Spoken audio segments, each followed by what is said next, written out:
And so my question to the audience is, what stories are you holding, and what stories do you need to tell before it's too late?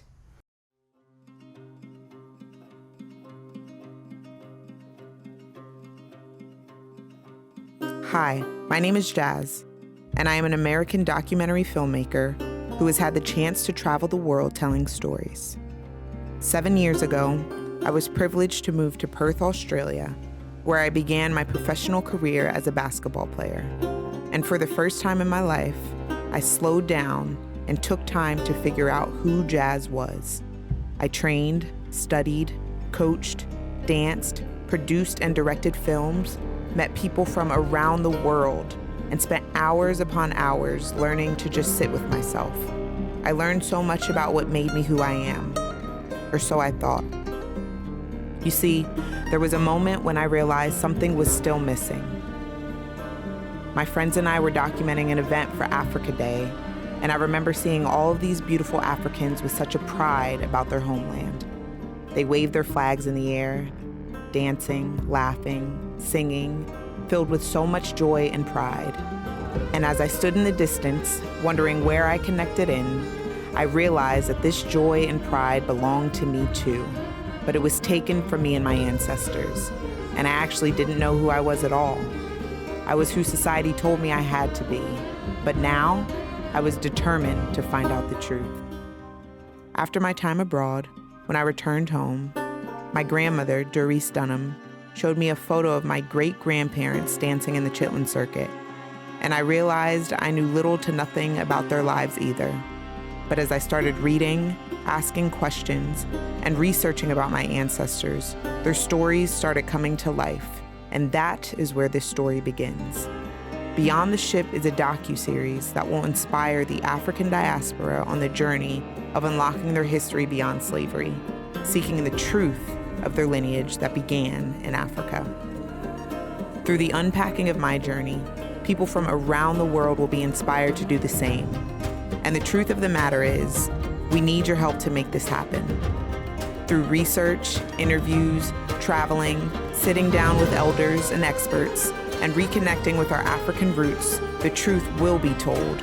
And before it's too late, it's imperative that I document my family's story, so that I can pass it down for generations to come. We will no longer allow society to erase our history. We will begin by telling our own.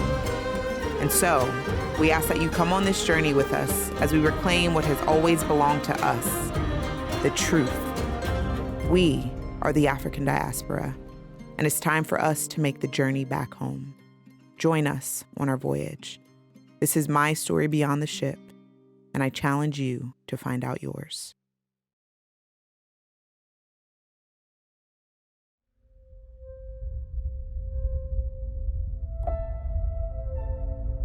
It has been said that when an elder passes away, an entire library burns to the ground.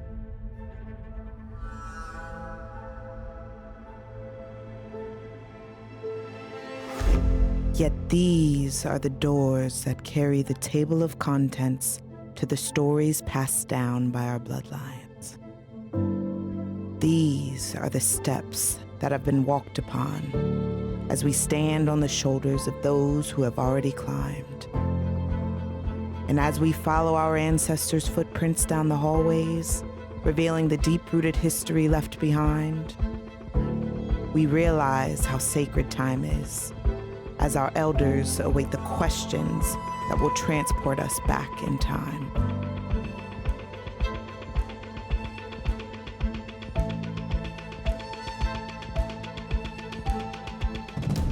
Somewhere along the line, society urged us to forget our past and to move on with the future. But when we know who we are, we have a better pride in where we're going. And the more I unpack, the more I understand the truth and power they never wanted us to unlock. The truth of where we come from. The truth of who created us. The truth that lies within us. The truth that will set us free. We have been bound for far too long. And our elders hold the key that will allow us to sing a new song.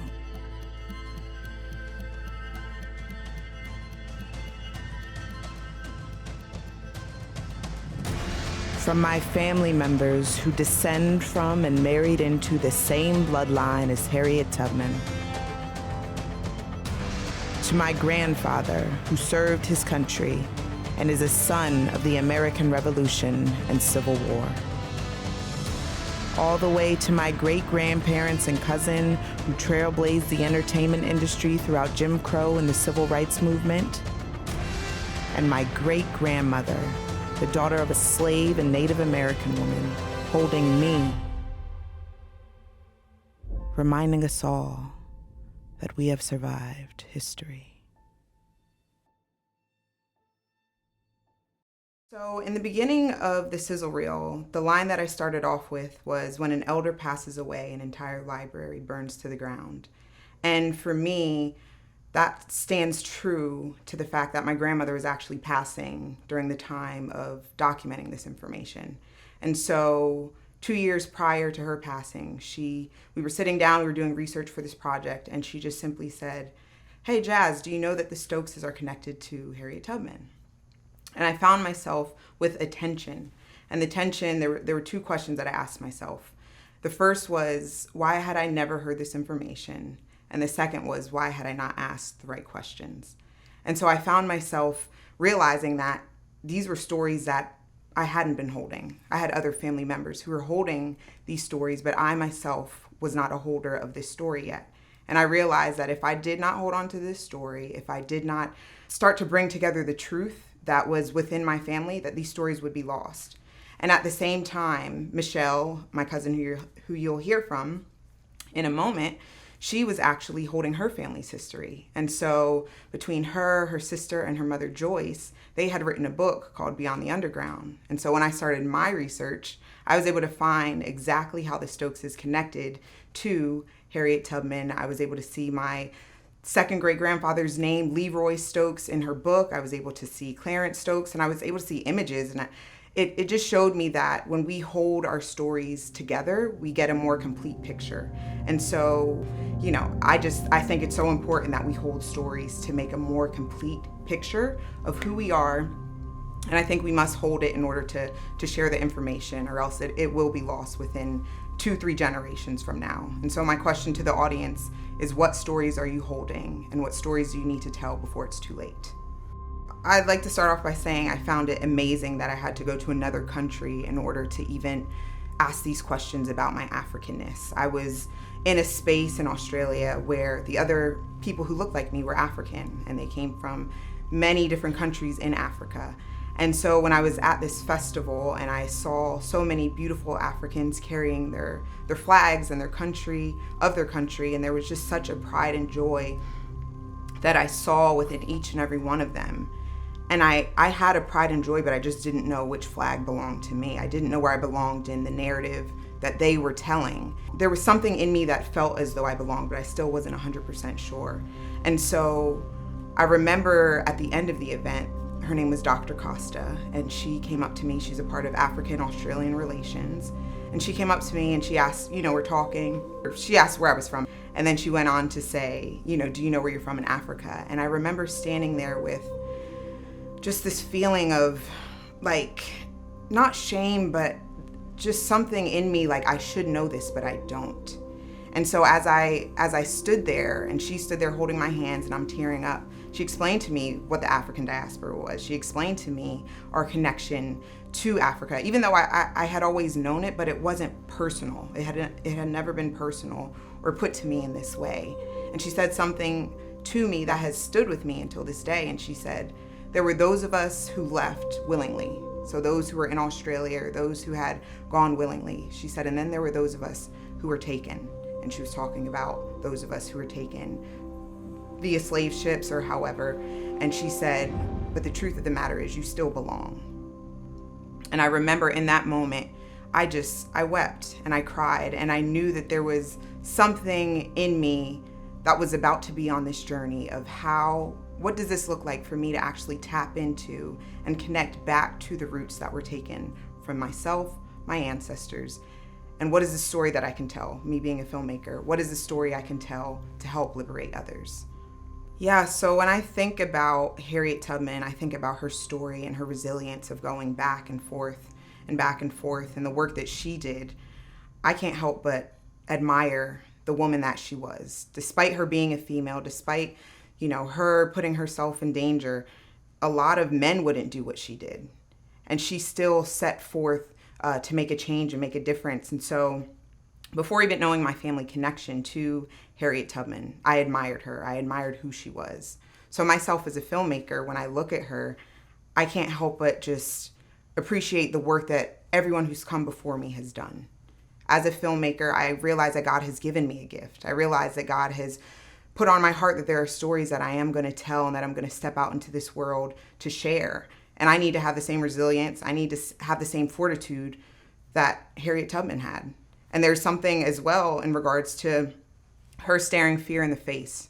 I can't imagine what she experienced and what she felt every time she had to go back and forth and back and forth. And although I'm not doing anything to that magnitude with the storytelling that I am doing, there are things that I am going to come against. There are people that are not going to want me to share the truth of what I'm sharing in regards to my family, in regards to my history, in regards to our connection to Africa and who we are and the power and the pride and the joy that we carry. And so when I think of Harriet Tubman, I think of the Book of Esther, and I think of the line, "If I perish, I perish." And as a filmmaker, as I step out into the industry, as I step out into the world to tell these stories, I too have to carry that same sentiment of if I perish, I perish, because as Harriet was made for such a time as that, I know that God is calling me to be here for such a time as this. And I have to continue to just step out and just punch fear in the face, because I know there will be moments where I'm scared and I might not know what's next, but I know that God has literally dropped this on my spirit, on my mind, on other people's hearts to share with the world. And I'm not going to allow other people to allow me to back down to what God is calling me to do ultimately. I think for me, God has shown me that in order to blaze trails for other people, I have to first do that within myself. And God had to refine me. There's been a time of preparation. There's been a time of my time in Australia. I spent 5 years away. And when I was over there, I remember saying to God, like, I feel so helpless. Like, I feel like there's not much I can do. Obviously with, COVID and everything happening. But in that time, he showed me that through your films, through your stories, you're actually going to be able to do this type of work. But I need to isolate you. I need to take this time in order to work and mold you so that you're prepared when I do call you out to the forefront. And so I actually have a project that's out right now called The Book of Jaslyn on YouTube, which is my testimony. And it's my story of God doing the work within me. And as the series unfolds, people literally would come up to me and give me artwork or give me sheets of paper and say, this is what God is telling me to tell you. And at the time I was not ready. I wasn't prepared. But as I stand here before you today and I look back, hindsight is always 20/20. As I stand here and I look back and see everything that I've been through to get to this moment and to be standing here before you today, this is 7-8 years in the making. This isn't just something that has happened, but this is something that God has called me to. And Beyond the Ship is literally a culmination of everything that I've been through, the way that God has downloaded different things on different people. This is just one of the things that he's given to me. And at the end of the day, I know this might sound cliche, but God is the trailblazer. I'm just the messenger. I'm just the one that he's called to tell the stories. So for all those on the call, you have to be willing to say yes to whatever God's calling you to do. And he'll reveal what that is. For me, this, as I said, all of this has taken time. So God dropped this on my heart and my spirit 2.5, 3 years ago.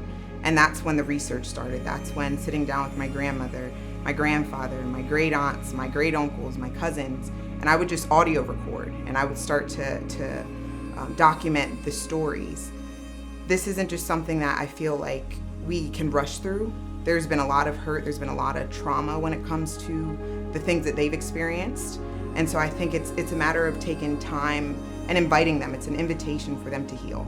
It's an invitation to say, I want to know your story. I want to know what you've been through and what you've experienced. And that can't be rushed. Regardless of the climate and the time of today, and I know we need to hurry up and get these stories done, but I knew that in order for them to trust me, I had to show them that I was serious. This wasn't just a one-time thing or a one-time trip. And I know some of them have probably looked at me like I'm crazy because I'm like, guys, we're doing this documentary, like I'm telling our family story. And at first it was an idea, but we have to start turning our ideas and our theories into actual palpable projects and things that are going to continue to make an impact and a change. So there was a lot of traveling, there was a lot of spending time with family, there was a lot of tears. And what I've come to understand and realize is no one is coming to save us. No one is coming to do this work for us. We must stand up. We must work together. First, we have to start within our family. We have to repair the family construct of what's been broken, because that was done on purpose. We were dismantled on purpose. And so once we do that, then we can continue to reach out to our brothers and sisters and walk hand in hand, walking forward together. So it's up to us to break these chains of trauma, from physical to mental, emotional, to spiritual. And I think that it starts with us, but we have to care enough to do this type of work. I know we all see the climate of what's going on today. We are still on the path of freedom, of equality, and so much more. And so that actually encouraged me to move even quicker in regards to Beyond the Ship and get the stories while my elders and my family members were still here and still alive. And so I think we do a disservice to our ancestors when we can't call their names, when we don't know who they are. I remember sitting down with my grandmother and she's showing me photos of my great-grandparents. I couldn't tell you their name. I couldn't tell you where they were from. I couldn't tell you who they were and what they did. Yet they were a part of the Chitlin circuit. They danced for the King and Queen of England. Like, when we don't know these stories, of course they're gonna be lost and they're not gonna come with us to the next generation. So it's our responsibility. And when I say it's our responsibility, no one can take that away from us. If they're trying to erase our history, well, we have the history of our family. We have the history of our elders. And so I think it's important that we sit down and we start doing the work of preserving this history, because 10 generations from now, 15, 20 generations from now,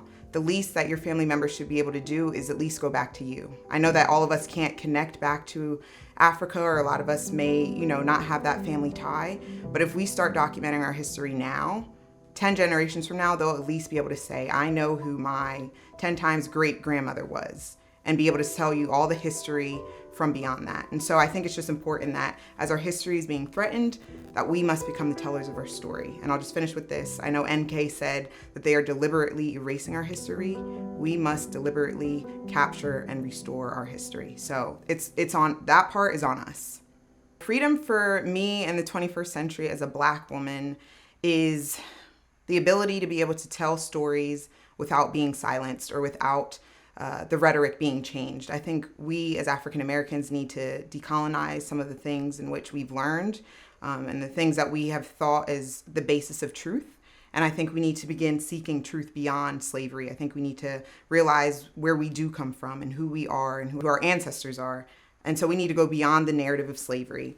And I also think it looks like the next generation of the diaspora, the younger generation coming up and having that pride, having that joy, and being able to walk into school or into different areas and rock their hair or rock their outfits without feeling as though they need to fit into a certain type of society that will accept them. So I think it's a lot of this is inner work, inner healing, and I think we just have to walk hand in hand with one another in order to start. I just want to finish with this African proverb, and it says that if you want to go fast, go alone, but if you want to go far, go together. And I just say that to say we need the help of our brothers and sisters within the diaspora, within communities who see that this work is important, so that we can tell the stories and so that they don't get lost. And so we do need support. We need financial support. We need support through prayer. And we need support, just people who want to get involved into the project. So my website is gbgoriginal.com, or there's a QR code that they can scan, or we also have a PO box that people can, send donations to, send letters to. If you're inspired or want to get into this type of work, like I have so many plans for the future of Beyond the Ship, not just as a film. I hope you're inspired. You want to sit down with your family members and start asking these questions and doing this work, because we are running out of time, and it needs to start now before they sever the tie completely. So.